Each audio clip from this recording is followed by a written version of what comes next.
ओम शांति। आज है 15 जून।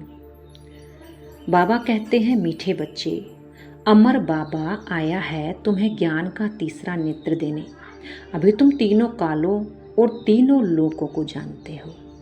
बाबा कहते हैं, तीसरा नेत्र मिलने से तुम अपने तीनों काल को और तीनों लोक को जानते हैं।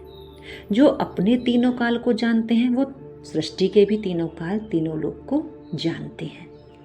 तीसरा नेत्र किसको मिलता है? शरीर को तो पहले ही 2 नेत्र हैं।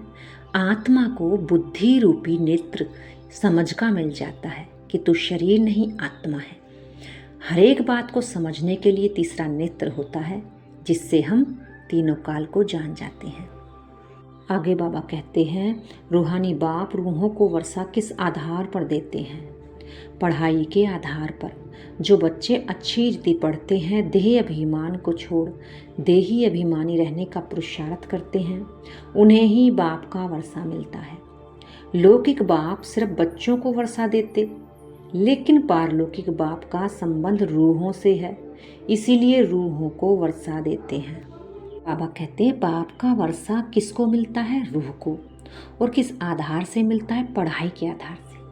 जो जितना बाबा की इस पढ़ाई को, इस श्रीमत को अपने जीवन में लाता है, वो उतना ही सतयुग का मालिक बनता है। सतयुग बाबा का वर्षा है, और सतयुग में शांति भी है, प्रेम भी है, आनंद भी है, सर्वशक्ति सर्वगुण है। सतयुग में सदा भरपूरता है। आज का गीत है, भोलेनाथ से निराला कोई और नहीं। बाबा कहते हैं, भारत में 3 कथाएं मशहूर हैं। अमर कथा, सत्यनारायण की कथा और तीसरी की कथा। और इन तीनों का राज बाबा हमें समझाते हैं रूहों को, कि जिसका तीसरा नेत्र खुल जाता है उसको अमर कथा का, सत्यनारायण की कथा का, तीसरी की कथा का सत्य मालूम हो जाता है। भक्ति मार्ग में तो बस इसको गाते रहते हैं, लेकिन यहाँ तुम ऐसा बन जाते हो।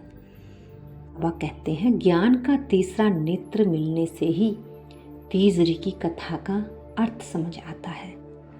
बाबा कहते हैं, तुम तीनों लोकों को जान जाते हो, तीनों काल को जान जाते हो। 3 लोक कौन से बताते बाबा? मूल वतन, सूक्ष्म वतन, स्थूल वतन। और 3 काल हो गए, आदि मध्य अंत। यानी जो अपने भविष्य को, वर्तमान को और भूतकाल को बाबा की इस श्रीमत पर चल करके समझ जाता है, वो अपने जीवन को संवार लेता है। आदि क्या हो गया हमारा? भविष्य काल। मध्य हो गया वर्तमान, और अंत है हमारा भूतकाल। जो अपने इन तीनों ही काल को जान जाते हैं और उसी अनुसार से अपने जीवन को चलाते हैं, वो जीवन में कभी दुखी नहीं होते। और जो बच्चे मूल वतन को यानी निराकारी, सूक्ष्म वतन को आकारी और स्थूल वतन को साकारी, इन तीनों स्थितियों को समझ जाते हैं, वो जैसे तीनों लोक को समझ जाते हैं। बाबा कहते हैं, और सब कुछ जानते हैं, परंतु तीनों कालों के आदि मध्य अंत को कोई जानता नहीं। अब हमें ये अपने आप से पूछना है कि तीनों कालों के आदि मध्य अंत को मैंने कितनी अच्छी तरह से बाबा से समझा है। बाबा कहते हैं, अमरनाथ की कथा भी सुनाते हैं। कहते हैं, पार्वती को पहाड़ी पर कंदारों ने जाकर के कथा सुनाई, यानी शंकर ने जाकर के कथा सुनाई। लेकिन ये भी रोंग है। पार्वती और शंकर, ये शंकर सूक्ष्म हो गया और पार्वती आत्मा हो गई। सूक्ष्म पहाड़ों पर यानी ऊंची स्थिति में रह करके रूहानी बाप रूह को कथा सुनाता है। बाबा कहते हैं कि भक्ति का भी बड़ा कर्म कांड का झाड़ है। यज्ञ करते हैं, व्रत, नेम, जप, तप आदि बहुत करते हैं और समझते हैं हमको स्वर्ग मिलेगा। लेकिन स्वर्ग का आधार ही है पढ़ाई, भगवान की श्रीमत। बाबा कहते हैं, इस यज्ञ को पाठशाला भी कहा जाता है। यह यज्ञ ब्राह्मणों के द्वारा रचा जाता है। जब ब्राह्मण इस यज्ञ को रचते हैं, शिव बाबा रचवाते हैं, तब इस ज्ञान यज्ञ से ही विनाश ज्वाला प्रज्वलित होती है। और इसमें सारी दुनिया फिर स्वाहा हो जानी है। हमारी पूरी दुनिया, जितना भी हमारे अंदर पुराना संस्कार स्वभाव भरा हुआ है, इस ज्ञान यज्ञ से ही सब कुछ स्वाहा होता है।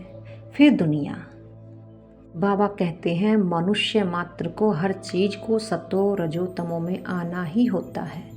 दुनिया नई से पुरानी ज़रूर होती है, चाहे कपड़ा हो, चाहे मनुष्य हो, कोई भी हो, नई से पुराना ज़रूर होता है और एक दिन फिर नया हो जाता है।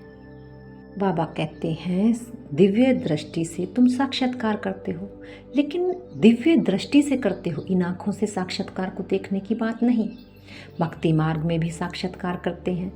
कहते हैं रामकृष्ण का शिष्य विवेकानंद था, उसने बताया मैं सामने बैठा था तो उनकी आत्मा निकलकर मेरे में प्रवेश हो गई, लेकिन ये उन्होंने दिव्य दृष्टि से देखा। इन आँखों से देखने की तो बात है ही नहीं, क्योंकि सूक्ष्म है आत्मा और सूक्ष्म चीज इन नेत्रों से नहीं दिखाई देगी। उस सूक्ष्म चीज को हमें महसूस करके समझना होगा और उसको समझने को ही तीसरा नेत्र कहते हैं। बाबा कहते हैं वहां पर तो हम बच्चे सतयुग में गर्भ महल में होंगे, यहाँ तो सब गर्भ जेल में बहुत त्राही त्राही करते हैं। अब आधा कल्प के लिए बाबा तुमको सभी दुखों से छुड़वा देते हैं। धारणा के बिंदु हैं, स्वयं को रूह समझकर रूहानी बाप से पढ़कर पूरा वर्षा लेना है। सचखंड का मालिक बनने के लिए सच्ची कथा सुननी और सुनानी है। दूसरी पॉइंट, जिस बाप से बेहद का वर्षा मिलता है उसे ही याद करना है, किसी देहधारी को नहीं। इस पुरानी दुनिया को आग लगनी है, इसीलिए इस दुनिया को देखते हुए भी नहीं देखना। बाबा कहते हैं देहधारियों से अपना बुद्धि योग नहीं लगाना, उनकी कोई भी बात को अपनी बुद्धि से याद नहीं करना है, क्योंकि हमें बाबा को याद करना है, संगम युग पर ही अपनी प्रारब्ध बनानी है। वरदान है साइलेंस की शक्ति के द्वारा अपने रजिस्टर को साफ करने वाले लोकप्रिय प्रभु प्रिय भाव। जैसे साइंस ने ऐसी इन्वेंशन की है जो लिखा हुआ सब मिट जाए, मालूम भी ना पड़े, ऐसे आप साइलेंस की शक्ति से अपने रजिस्टर को रोज साफ करो तो प्रभु प्रिय व देवी लोकप्रिय बन जाओगे। सच्चाई सफाई को सभी पसंद करते हैं, इसलिए जो भी कोई हिसाब किताब दिन भर में होता है तो उसको बाप को सुनाकर साफ करते जाएं। सफाई को सभी पसंद करते हैं, इसीलिए एक दिन के किए हुए व्यर्थ संकल्प व व्यर्थ कर्म की दूसरे दिन लीक भी ना रहे।